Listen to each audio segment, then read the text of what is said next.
Selamat sore teman-teman, kembali lagi sama aku di sini. Kiranya sore ini asiknya bahas apa ya teman-teman? Aku punya ide teman-teman. Mungkin suatu alat untuk bertransaksi jual beli. Menurut teman-teman apa? Ya, uang. Nah, kali ini aku ingin membahas mengenai uang, sejarah perkembangan uang di dunia dan di Indonesia. Sejarah uang pasti sudah tidak asing dengan keberadaan uang. Ya, uang berapapun nominalnya itu telah menjadi alat dalam sistem transaksi jual beli yang dilakukan antar manusia. Seseorang tidak mungkin mendapatkan uang dari usahanya sendiri. Sebab manusia adalah makhluk sosial, maka dalam memperoleh uang pun juga diiringi dengan interaksi bersama manusia yang lain. Berbicara mengenai sejarah uang, pasti teman-teman tahu bahwa sebelum uang itu ada, orang-orang pada zaman dahulu menggunakan sistem barter untuk proses transaksi jual beli. Meskipun sebenarnya sistem barter ini masih banyak dilakukan terutama di pedesaan dengan saling menukarkan bahan-bahan sembako dan berbagai jenis sayuran.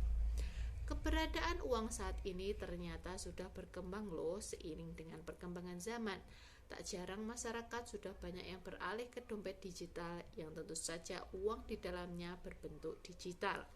Lalu bagaimana sih sejarah uang itu? Mengapa sistem barter digantikan begitu saja oleh uang sebagai alat transaksi jual beli? Apa yang dimaksud dengan uang digital? Nah, supaya teman-teman memahami akan hal tersebut, yuk kita simak ulasan berikut ini. Sejarah munculnya uang, mengenal apa itu sistem barter. Sebelum membicarakan tentang sejumlah sejarah uang, akan lebih baik apabila teman-teman memahami apa sih sistem barter itu. Barter adalah sistem transaksi yang pertama kali digunakan para manusia, sebab pada zaman dahulu manusia belum mengenal apa itu uang. Sistem transaksi barter ini merupakan pertukaran antara barang-barang dengan barang, barang dengan barang, jasa dengan jasa, barang dengan jasa, ataupun bahkan sebaliknya. Jadi udah ada yang pernah melakukan transaksi menggunakan sistem barter? Coba komen di bawah agar teman-teman pada tahu barang apa atau jasa apa yang kalian barterkan selama itu. Lanjut. Pada masa lalu, orang atau sekelompok orang sudah merasa bahwa mereka membutuhkan sesuatu yang dihasilkan oleh pihak lain. Selain itu, populasi orang juga semakin meningkat, menyebabkan mereka harus memenuhi kebutuhan sehari-hari, terutama dengan menggunakan barang atau jasa yang telah dihasilkan oleh orang lain. Maka dari itu muncullah ide untuk saling menukarkan barang atau jasa. Syarat utama dari pelaksanaan sistem barter ini adalah harus ada orang yang ingin saling tukar-menukar barang atau jasa dan mereka harus saling membutuhkan. Namun seiring perjalanannya sistem barter justru menemui beberapa kendala, di antaranya sulit menentukan kadar atau standar nilai tukar. Contohnya, 12 buah jeruk seharusnya memiliki nilai yang sama dengan beberapa 1 kg gandum. Tetapi orang-orang belum dapat menentukan standar tersebut, sehingga mereka asal-asal menukarnya. Jadi, harusnya 12 jeruk itu bisa setara dengan 1 kg gandum. Terus orang lain itu ada 1 kg rambutan bisa ditukarkan dengan 12 buah jeruk itu tadi. Jadi nilainya belum mesti setara. Itu adalah salah satu kendala sistem barter. Yang kedua, sulit dalam bertransaksi. Kelemahan dari sistem barter adalah ketika hendak bertransaksi harus ada dua belah pihak yang memiliki barang yang dibutuhkan satu sama lainnya. Contoh, ada seseorang yang memiliki gandum. Dirinya hendak menukarkan gandum tersebut dengan buah semangka. Itu berarti dirinya harus mencari seseorang yang mempunyai atau menghasilkan buah semangka yang sekaligus tengah membutuhkan gandum. Apabila ternyata pemilik semangka tersebut tidak menginginkan gandum, maka belum bisa terjadi sistem barter. Yang ketiga, alat tukar sulit untuk dipecah. Contoh, ada seorang yang memiliki seekor ayam dan ia ingin menukarkannya dengan sebuah meja. Sementara seekor ayam tersebut hanya bernilai sama dengan separuh meja saja. Maka pemilik meja akan kesulitan untuk memecah atau membagi meja tersebut menjadi nilai yang sesuai dengan satu ekor ayam. Jadi seharusnya satu meja itu harganya 2 ekor ayam, tapi sang mempunyai ayam itu hanya mempunyai 1 ekor ayam dan hanya ingin 1 ekor ayam saja yang dijual, dan hanya ingin 1 ekor ayam itu diganti oleh 1 meja, bukan separuh. Itu kan menjadi ribet, teman-teman. Selanjutnya, alat tukar sulit untuk dibawa-bawa, terutama pada barang yang memiliki jumlah banyak atau ukuran besar. Maka pemilik barang tersebut akan kesulitan dalam membawa hartanya ke sana kemari. Belum lagi harus menemukan orang yang mau setuju untuk menukarkan barangnya tersebut.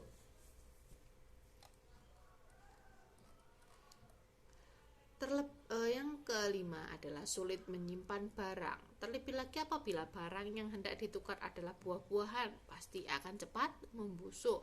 Apabila sudah busuk, pasti sudah tidak bisa lagi dijadikan alat bertransaksi atau dibuat untuk alat barter tersebut.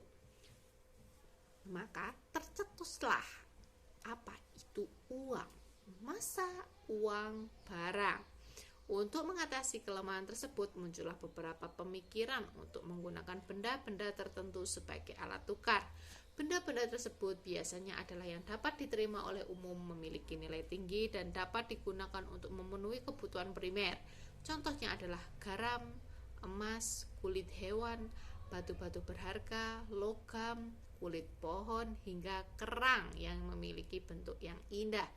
Pada zaman Romawi kuno, mereka menggunakan garam sebagai alat tukar dan alat pembayaran upah. Sementara itu pada bangsa Arab, mereka menggunakan unta dan kambing sebagai alat bertransaksi. Ada lagi di masyarakat Tibet yang menggunakan teh ikat sebagai alat tukar.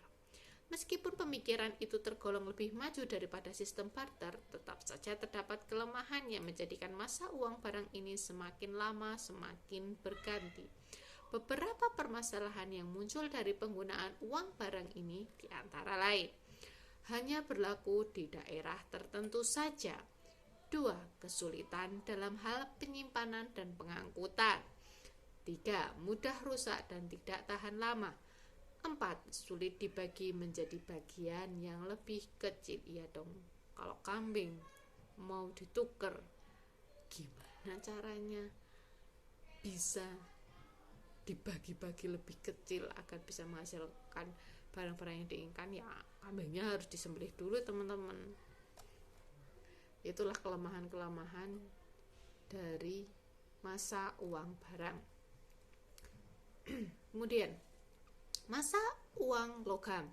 Atas adanya kelemahan-kelemahan yang didapatkan dari masa uang barang tersebut, memunculkan ide baru untuk menciptakan uang logam. Logam dipilih sebagai alat tukar sistem transaksi sebab memiliki nilai yang tinggi, tahan lama, tidak mudah rusak, mudah dipecah tanpa mengurangi nilai, dan mudah dibawa. Logam yang biasa dipakai sebagai alat transaksi pada era ini adalah emas dan perak. Pada zaman itu, suatu negara akan dianggap telah mempraktikkan sistem uang emas apabila negaranya telah memiliki standar emas dalam proses transaksi perdagangan. Seiring dengan perkembangan transaksi perdagangan, maka akan memberikan keuntungan bagi masyarakat sehingga harta mereka juga makin meningkat. Nah, mereka akhirnya memikirkan sebuah tempat yang aman untuk menitipkan uang-uang logamnya ke tempat tersebut. Karena takut akan resiko pencurian, biasanya mereka akan menyimpan di tukang emas atau pemuka agama. Pihak-pihak yang dijadikan sebagai tempat titipan itu akhirnya memberikan mereka akta berbentuk kertas yang berisikan janji pihak penerima titipan. Akta-akta ini mendapatkan sambutan baik karena diterbitkan oleh seseorang atau lembaga yang mempunyai reputasi keuangan yang terpandang di suatu negara. Kemunculan akta-akta inilah yang menjadi pencetus dalam kemunculan sistem uang kertas. Masa uang kertas, kepercayaan masyarakat semakin tumbuh terhadap adanya akta perjanjian yang diterbitkan lembaga keuangan, justru menjadikan sebagai alat yang masuk ke dalam peredaran transaksi. Jadi dapat disebut bahwa akta-akta ini bernilai sama dengan uang dan bahkan digunakan secara langsung untuk membeli barang dan jasa. Pada perkembangan selanjutnya, masyarakat menjadi tidak lagi menggunakan emas secara langsung ketika tengah bertransaksi. Sebagai gantinya, mereka akan menjadikan akta tersebut sebagai alat tukar. Masa uang digital. Uang digital tentu saja akan muncul seiring perkembangan teknologi. Untuk menyelesaikan transaksi ekonomi, banyak pihak yang enggan untuk membawa uang tunai. Mereka lebih suka menyimpan di dalam rekening bank atau bahkan melakukan top up, yakni dengan menukarkan uang tunai mereka menjadi bentuk digital. Penggunaan uang digital ini justru lebih efisien sebab dapat mudah dibayarkan melalui internet, SMS, hingga mobile banking. Uang digital yang saat ini tengah populer misalnya ShopeePay, Dana, OVO, dan GoPay. Kalau teman-teman lebih suka, favorit uang digital apa yang kalian gunakan? Coba komen di bawah. Sejarah uang di berbagai negara. Saat ini kita tengah membicarakan tentang sejarah uang, maka tidak afdol rasanya apabila tidak membahas sejarah uang yang ada di berbagai bangsa di seluruh dunia. Yuk simak ulasan berikut ini. 1. Sejarah uang pada masa Mesir kuno. Zaman Mesir kuno itu terbagi menjadi dua fase, yaitu Kerajaan Mesir Lama tahun 3000 sebelum Masehi dan Kerajaan Mesir Pertengahan pada tahun 2160 hingga 1788 sebelum Masehi. Pada kala itu, yang dijadikan sebagai alat tukar adalah emas. Sejumlah suku di pedalaman telah mengenal emas menjadikannya sebagai alat budaya, khususnya sebagai perlengkapan persembahan spiritual kuno. Bahkan mereka yang memakamkan Raja Tutankhamen dalam sebuah peti emas. Kedua, sejarah uang pada zaman bangsa Lydia.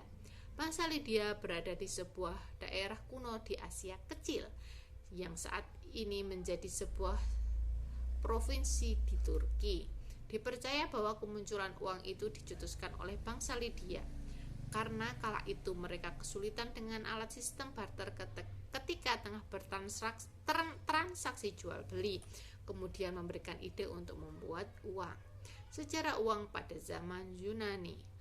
Bangsa Yunani menjadikan emas dan perak batangan sebagai komoditas dalam bertransaksi sampai masa dimulainya pencetakan uang sekitar tahun 406 sebelum Masehi. Yang keempat, sejarah uang pada bangsa Romawi. Sebelum abad ketiga sebelum Masehi, bangsa Romawi menggunakan mata uang yang terbuat dari perunggu yang disebut sebagai ais signatum, ais root. Tidak hanya dari perunggu, mereka juga menggunakan mata uang koin yang terbuat dari tembaga. Sosok yang dipercaya telah mencetaknya pertama kali adalah Numa atau Servius Tullius. Lalu pada tahun 268 sebelum Masehi, bangsa Romawi mencetak uang dinar dari emas yang kemudian menjadi mata uang. Ya ndak, hati-hati nggih. Waalaikumsalam. Kemudian menjadi mata uang utama dalam kekaisaran Romawi. Selain itu, di atas uang koin tersebut juga diukir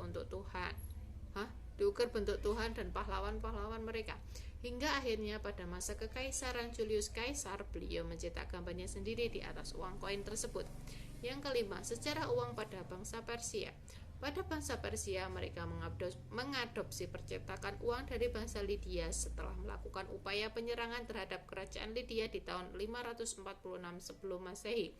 Awalnya, uang dicetak dalam bentuk persegi 4, kemudian mereka mengubahnya menjadi bentuk bunda dan di atasnya diukir gambar tempat peribadatan.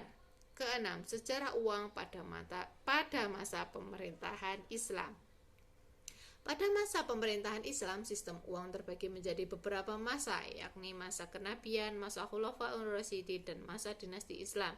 Pada masa kenabian, bangsa Arab tidak memiliki mata uang tersendiri, sehingga mereka menggunakan dinar emas Hercules, Bizantium, dirham, perak, dinasti Sassanid, Irak, dan mata uang bahasa Himyar zaman. Lalu pada masa Khulafaur Rasyidin, yang kala itu Abu Bakar As-Siddiq diangkat menjadi khalifah, beliau tidak melakukan perubahan terhadap mata uang yang telah beredar. Namun pada masa Khalifah Umar bin Khattab, dicetaklah dirham Islam dengan menambah kalimat tauhid seperti Bismillah, Alhamdulillah, dan Muhammad Rasulullah. Selanjutnya pada masa dinasti Islam baru ada mata uang yang benar-benar bercorak Islam, terutama pada masa Khalifah Abdullah bin Marwan. Selanjutnya, perkembangan uang di Indonesia. Perkembangan sejarah uang di Indonesia dimulai pada tahun 800 Masehi. Selanjutnya, perkembangan ini terbagi menjadi beberapa era. Nah, berikut penjelasannya. Yang pertama, tahun 800 hingga 1600 Masehi. Pada masa tersebut, transaksi jual beli masih banyak dilakukan dengan menggunakan emas dan perak. Produksi koin pertama bahkan berasal dari dinasti Sailendra, kerajaan Mataram pada abad ke-9 dan ke-12. Selain itu, masyarakat juga menggunakan manik-manik sebagai alat tukar. Manik-manik ini diproduksi oleh kerajaan Sriwijaya di Sumatera dan akhirnya menyebar di seluruh penjuru Indonesia. Kemudian pada akhir abad ke-13, kerajaan Majapahit yang kala itu menerima kedatangan pedagang Cina menjadikan koin tembaga sebagai alat tukar pada masa itu. Tahun 1600 dan 1942. Pada tahun ini, orang-orang Eropa mulai berdatangan ke Indonesia dan membawa mata uang masing-masing, terutama dalam bidang perdagangan. Hal tersebut menjadikan masyarakat Indonesia juga banyak menggunakan mata uang bangsa kolonial ini.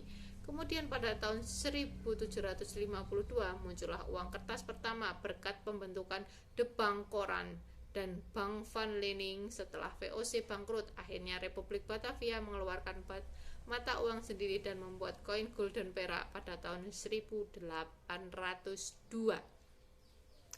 Ketiga, tahun 1000 sebentar teman-teman, ada penampakan uang pada zaman atau pada tahun 1600 hingga 1942. Coba lihat. Ini penampakannya. Kelihatan teman-teman, ini penampakannya. Itu tulisannya 5, kemungkinan sih hanya 5 rupiah. Yang ketiga, tahun 1942 hingga 1944. Pada kala itu adalah masa penjajahan Jepang, terutama pada tahun 1942. Jepang berhasil menginvasi pemerintahan Hindia Belanda dan mengambil alih seluruh negeri. Hal tersebut menjadikan Jepang membawa mata uangnya sendiri lalu membubarkan bank-bank bentukan Indonesia, termasuk The Japanese Bank. Setelah pembubaran tersebut, Jepang menerbitkan uang kertas yang dikeluarkan oleh pihak-pihak Bank Jepang, yakni The Japanese Reigering, dan menjadi alat pembayaran yang sah sejak saat itu. Kalau yang di Jepang itu cuma satu gulden, berarti 1 rupiah ya mungkin ada saya. Kemudian pada tahun 1944 Jepang mengeluarkan uang yang dicetak dalam bahasa Indonesia. Stok uang tersebut tetap dipakai oleh pemerintahan Indonesia sampai tahun 1946. Tahun 1945 dan 1948.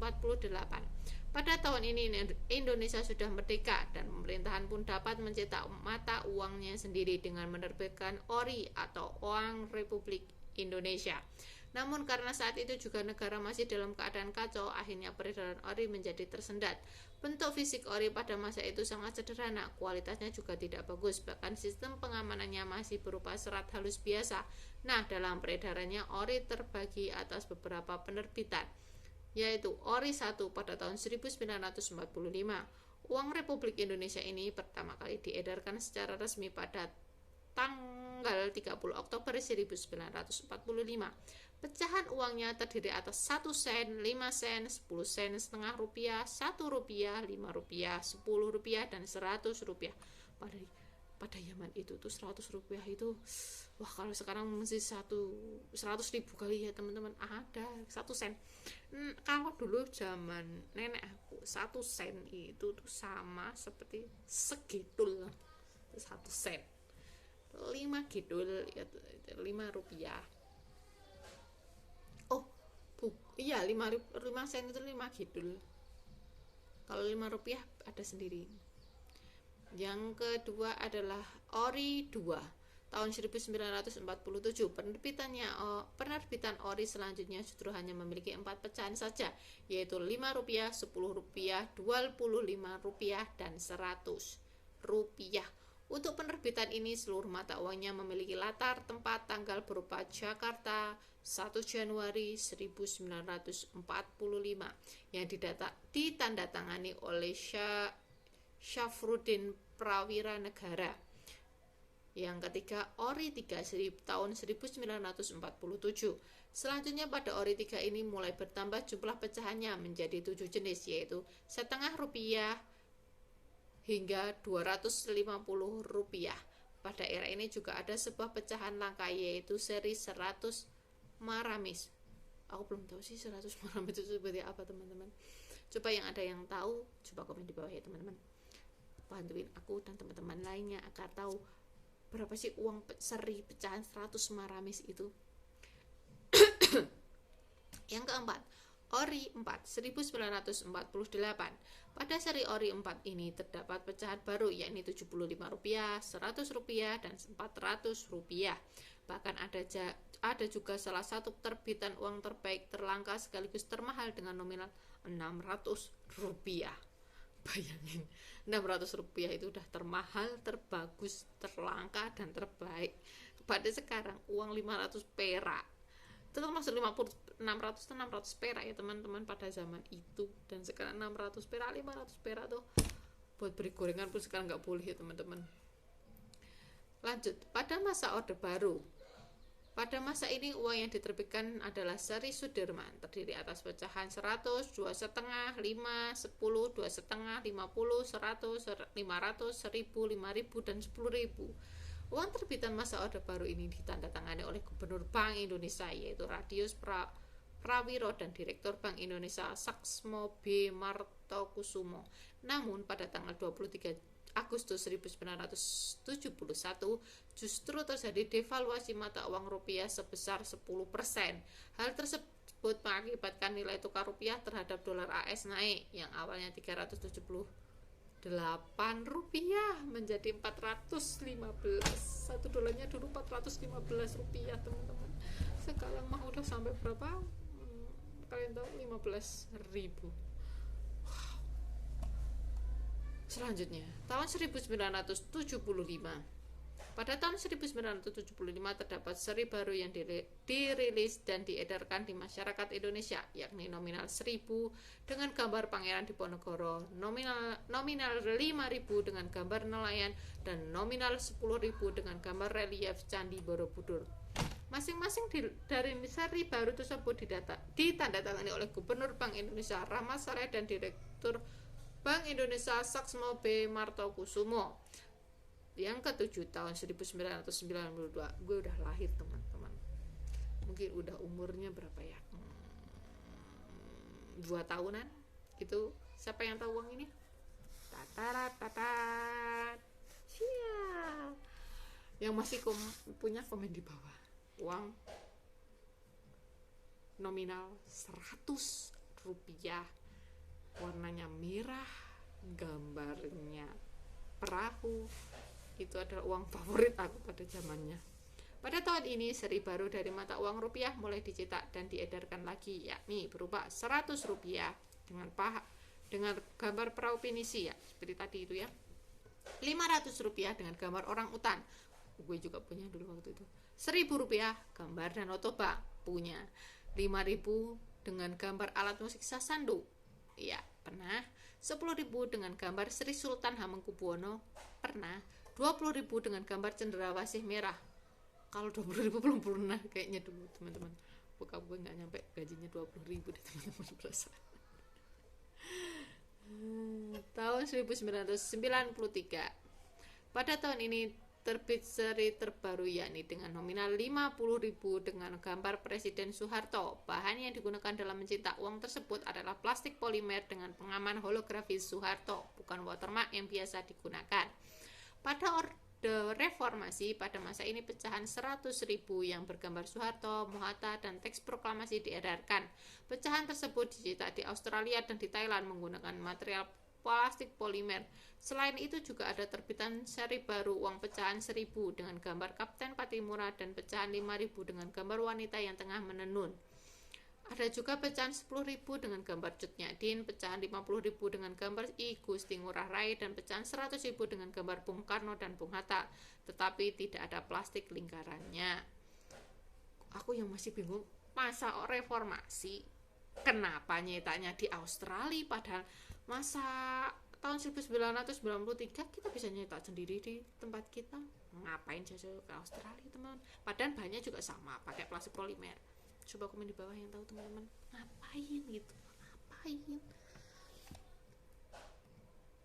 Yang ke-10, era Pak Jokowi. Pada tahun 2016, di mana Indonesia dipimpin oleh Presiden Jokowi mulai menerbitkan uang baru, yakni 7 pecahan uang rupiah kertas dan 4 pecahan uang logam.